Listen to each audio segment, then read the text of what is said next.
हाँ प्रिय विद्यार्थियों, ये हम आपको इंटर का समाकलन बताएंगे। कक्षा 12 का समाकलन बताएंगे। उसको आप बड़ा ध्यानपूर्वक देखना, सीखना, क्योंकि ये समाकलन बहुत अधिक आता है पेपर में। जो मैथ का पेपर होगा उसमें ये समाकलन बहुत अधिक आता है, इसलिए समाकलन को सीखो। बहुत अच्छी तरह हम आपका रिवीजन कराएंगे काफ़ी। देखो क्या करते हैं, सबसे पहले आपको ये लिखा हुआ है फॉर्मूले। अभी इसका तो हम प्रयोग करेंगे नहीं है तो कर लो याद। डी अपॉन डी एक्स अवकलन होता है एक्स के सापेक्ष, एक्स पे पावर एन इक्वल पावर आगे आ जाती है और ऊपर एक कम हो जाता है एक्स पे पावर एन माइनस वन। और E to the power X का अवकलन E to the power X होता है D upon D X. E to the power X का अवकलन E to the power X होता है। साइन एक्स का अवकलन ये डिफरेंशियल बोलते हैं डी अपॉन डी एक्स, वो साइन एक्स का कॉस एक्स होता है और कॉस एक्स का अवकलन माइनस साइन एक्स होता है। ये याद कर लो। ये बच्चे याद नहीं कर पाते हैं, ये बच्चे दो भूल जाते हैं ये वाले, साइन का अवकलन कॉस और कॉस का अवकलन माइनस साइन, ये भूल जाते हैं। पूरी जिंदगी में ये दोनों याद ही नहीं होते हैं। अरे कागज पे लिख लो, पास में रखो और ये आप सूत्र याद कर लोगे। तो पहले सबसे पहले सूत्रों को याद करना होगा। ये फॉर्मूले याद नहीं है तो गणित में कुछ नहीं कर पाओगे। तो mathematics depends on formula and revision. Okay, तो देखो क्या है, हम ये लिखेंगे क्वेश्चन। ये है प्रति अवकलज निरीक्षण विधि द्वारा ज्ञात करो। प्रति अवकलज निरीक्षण विधि द्वारा प्रति अवकलज को कहते हैं समाकलन। ये प्रति अवकलज, अवकलज का उल्टा, प्रति माने एंटी, अवकलज का एंटी, अवकलन का एंटी, प्रति अवकलज, अवकलन कह दो अवकलज कह दो, प्रति अवकलज माने अवकलज का एंटी, प्रति एंटी होता है विपरीत, समाकलन अर्थात समाकलन। प्रति अवकलज कह दो या समाकलन कह दो। इसको निरीक्षण विधि द्वारा ज्ञात करो। निरीक्षण विधि हम अभी बताते हैं, विधि द्वारा ज्ञात करो। कैसे इसका होगा, निरीक्षण विधि द्वारा ज्ञात करो।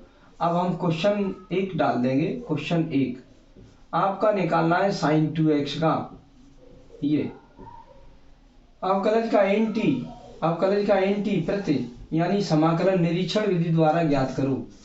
ये रहा। तो आप ये सोचिए कि ये साइन अवकलन किसका है, उल्टा सोचना पड़ेगा। प्रति अवकलज उल्टा सोचना पड़ेगा। अभी समाकलन ज्ञात करना है तो अवकलन के बारे में सोचो कि ये साइन 2x, साइन किसका अवकलन है, ये साइन हमारा कोस का अवकलन है। साइन जो है हमारा कोस का अवकलन है। ये साइन, ये रहा साइन कोस का अवकलन है। तो हम ये लेके चलेंगे उल्टा का ये। अब हम क्या है, हम जानते हैं, we know that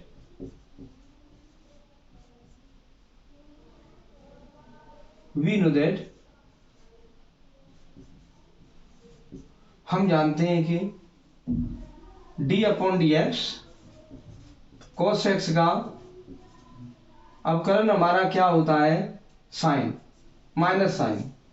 cos x का अवकलन हमारा माइनस के साइन होता है एक्स। ये रहा। अगर यहाँ 2x है तो आप ये 2x लेके चलोगे। ये कोस साइन 2x है तो आप कोस 2x लेके चलोगे। कोस 2x का अवकलन माइनस के साइन 2x होगा। फिर इंटू कोण का अवकलन और कर दिया जाता है 2 इंटू 1। 2 तो गुणांक है ऐसे ही छोड़ दो, इंटू एक्स का अवकलन होता है 1। ये याद कर लो। और चाहो तो यहाँ लिख सकते हो x का अवकलन 1 डी अपॉन डी एक्स और x का डिफरेंशियल हमारा 1 होता है। ये बात याद रहेगी, याद कर लेना ये बात। तो क्या है हमारा, इसमें अब चालू करेंगे। ये 2 का हम डिवाइडेशन इधर कर देंगे, इस 2 का डिवाइडेशन इधर कर देंगे। तो करने जा रहे हैं हम, ये 2 का डिवाइडेशन यहाँ 2 हो गया, उसका डिवाइडेशन इधर कर देंगे 1/2 D upon D x cos 2x equal minus की साइन 2x, और ये आप माइनस भी चिन्ह इधर कर दो, माइनस से भी चिन्ह बदल कर दो, या साइन 2x तो इधर ले आओ और ये पूरी संख्या उधर ले जाओ, साइन 2x इधर लाओ तो ये पॉजिटिव हो जाएगा साइन 2x, और ये पूरी संख्या उधर ले गए, माइनस का 1/2 d/dx cos 2x। अब आपको इसका समाकलन ज्ञात करना है, इसका समाकलन आप इसमें समाकलन का चिन्ह लगा दो और लिख दो साइन 2x, और यहाँ dx और लिख देंगे, ये साइन 2x लिख दिया, dx लिख दिया, और यहाँ पर -1/2 ये आपके चल रहे हैं, ये समाकलन का चिन्ह होता है, ये सांप जैसा चिन्ह दिखाई दे रहा है, सर्प जैसा, वो होता है, इसे इंटीग्रेशन कहते हैं, समाकलन। और यहाँ पे x के पदों में चल रहा है तो dx कर देंगे, और यहाँ -1/2 ये रहा, और समाकलन जैसे लेते हैं तो ये अवकलन हट जाता है, क्यों अवकलन का उल्टा समाकलन होता है, तो आपका ये अवकलन हट गया। यहाँ पर लिख देंगे cos 2x, ये d/dx हट जाता है समाकलन करते समय, यहाँ लिख देंगे cos 2x और प्लस c, कोई समाकलन नियतांक को जोड़ लेंगे, ये समाकलन नियतांक होता है, इसे इंटीग्रेशन कोफिशिएंट बोलते हैं, कांस्टेंट होता है, इंटीग्रल कांस्टेंट होता है ये समाकलन नियतांक। बस आपका ये हो गया, ये आपका आंसर हो चुका है, ये रहा आंसर।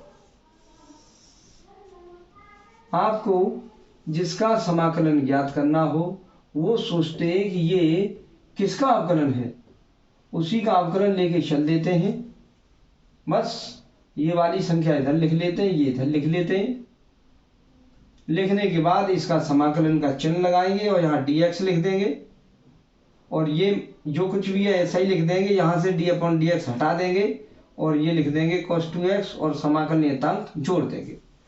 ऐसे आप इसे करेंगे हल। अब देखेंगे अगला क्वेश्चन, क्वेश्चन नंबर 2। देखो क्या है क्वेश्चन नंबर 2।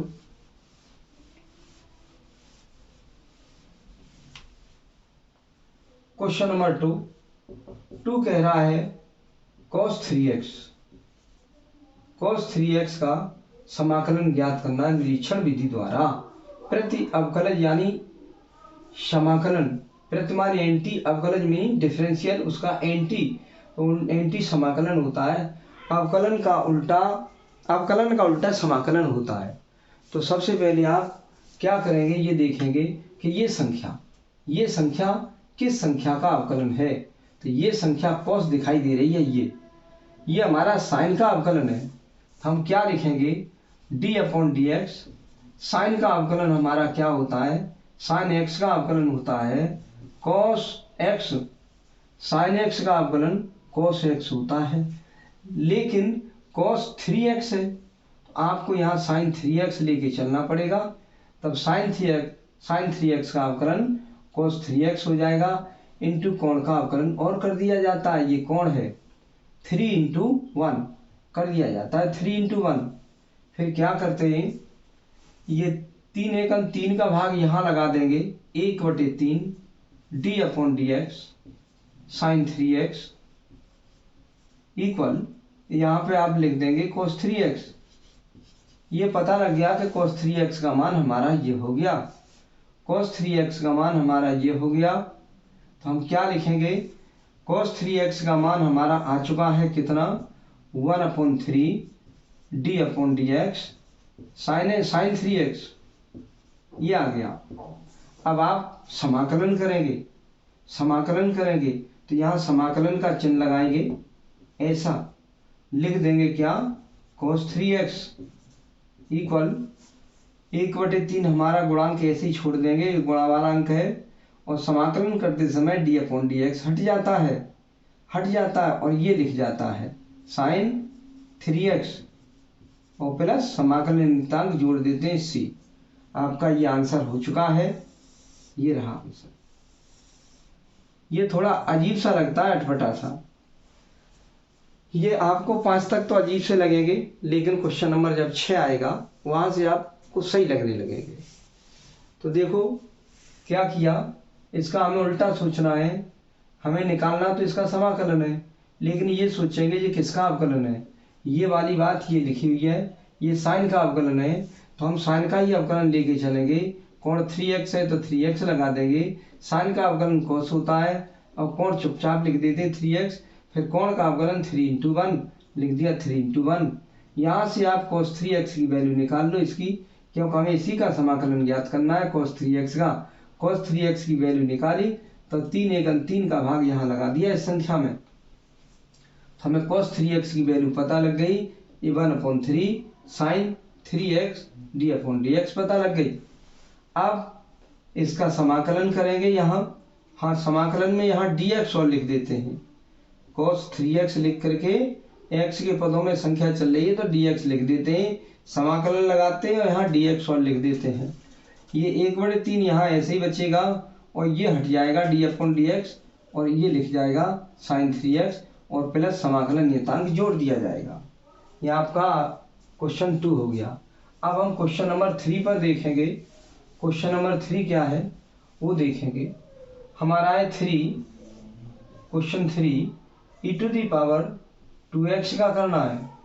तो सबसे पहले देखो ये e⁻, ये इधर रखेंगे उंगली, e⁻ अवकलन e⁻ का ही होता है e⁻। तो हम इसे देखेंगे अपना, इससे ये मिलाएंगे और ये देखेंगे इसका अवकलन है। अपनी तरफ से लिखेंगे d/dx, e⁻ का अवकलन e⁻ ही होता है। देखो e⁻ होता है, e⁻ का अवकलन e⁻ होता है, लेकिन है आपका 2x, तो यहाँ कर देंगे e⁻²x। e⁻²x का अवकलन e⁻²x होगा, लेकिन पावर का अवकलन और किया जाएगा 2×1। ये रहा। आपको कुछ अवकलन 11th क्लास में भी सिखाया गया होगा, उसके अनुसार ये कर रहे हैं, कोई प्रॉब्लम नहीं है। अगर आपने अवकलन नहीं सीखा है तो आप पहले 11th का अवकलन सीखो, ओके। तो ये रहा। अब आप इसकी वैल्यू निकाल लो जिसका आपको समाकलन ज्ञात करना है, इसकी वैल्यू। तो इसका भाग यहाँ लगा दो, 1/2 d/dx e⁻²x इक्वल, ये हमारा बचेगा यहाँ e⁻² बचा। अब आपको इसका मान पता लग गया, ये इसका मान पता लग गया, ये पता ये रहा, इसका मान ये मालूम पड़ गया, इसलिए आपको मालूम पड़ गया कि इसका मान ये है। e⁻² का मान हमें पता लग गया 1/2 d/dx e⁻² है।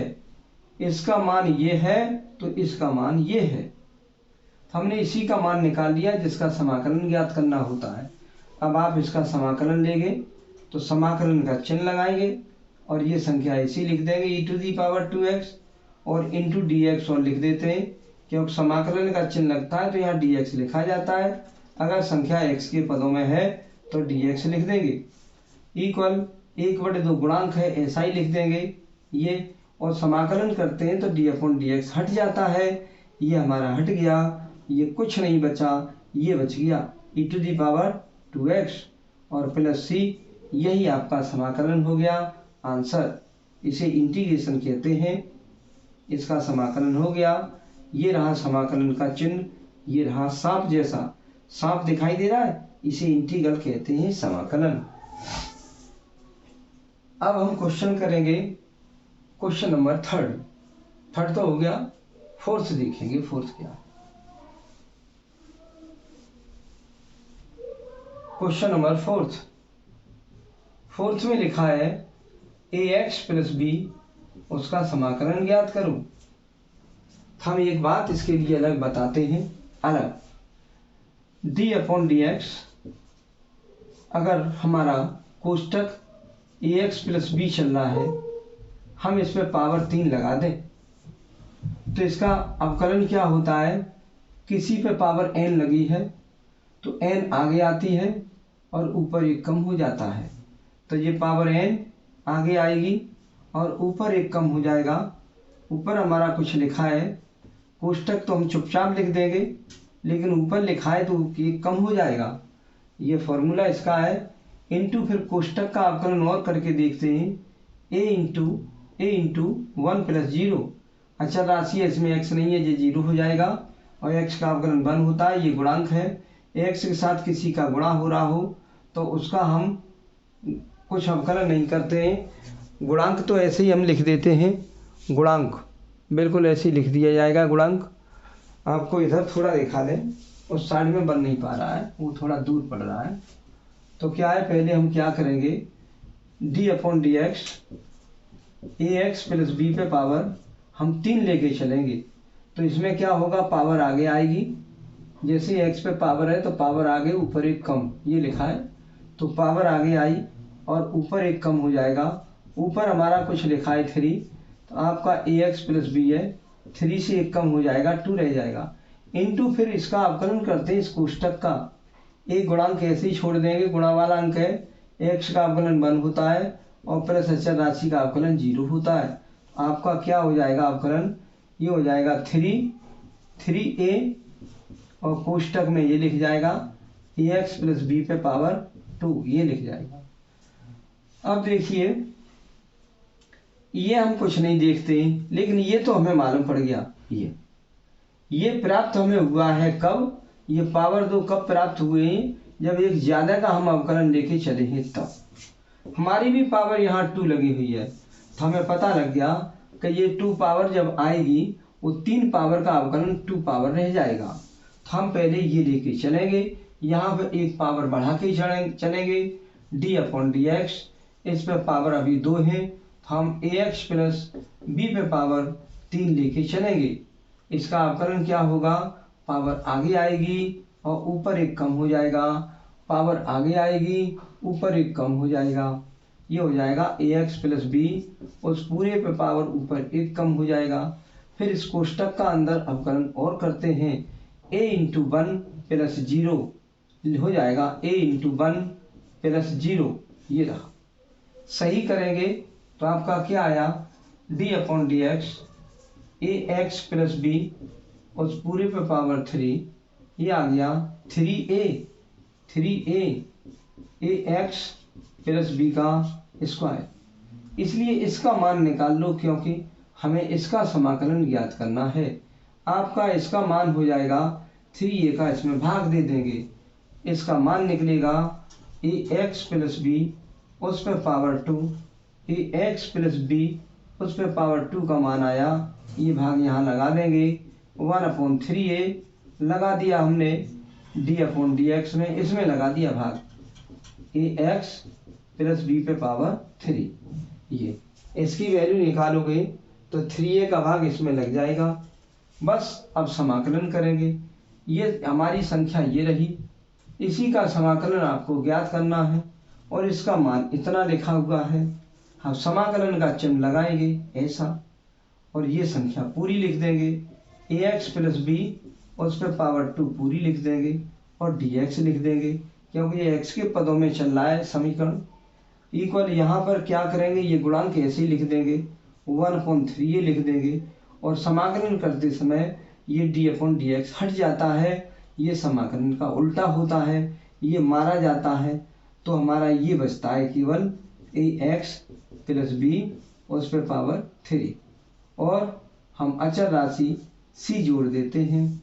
जो समाकलन नियतांक होता है c जोड़ दो, यहाँ पर d जोड़ दो, a जोड़ दो, b जोड़ दो, कुछ भी जोड़ सकते हो, इसको हम समाकलन नियतांक कहते हैं। समाकलन नियतांक हो गया, यही आपका आंसर हो गया। वैसे तो आपका ऐसे परीक्षा में आता तो नहीं है, बोर्ड परीक्षा में ये नहीं आता है कि निरीक्षण विधि द्वारा इसका समाकलन ज्ञात करो, ये निरीक्षण विधि है। आपको थोड़ी ये कठिन सी तो लग रही होगी निरीक्षण विधि, इस विधि से वैसे आपका कोई क्वेश्चन आया नहीं है लेकिन हमने ये आपको बता दिया है। ओके, अब हम वो क्वेश्चन बताने जा रहे हैं जो क्वेश्चन परीक्षा में आते रहते हैं, वो निरीक्षण विधि द्वारा नहीं है, वो डायरेक्ट हैं। देखो कैसे करेंगे हम उसको अब बताएंगे, क्वेश्चन नंबर हम 6 से बताएंगे। ओके, तो देखो क्या करते हैं अब।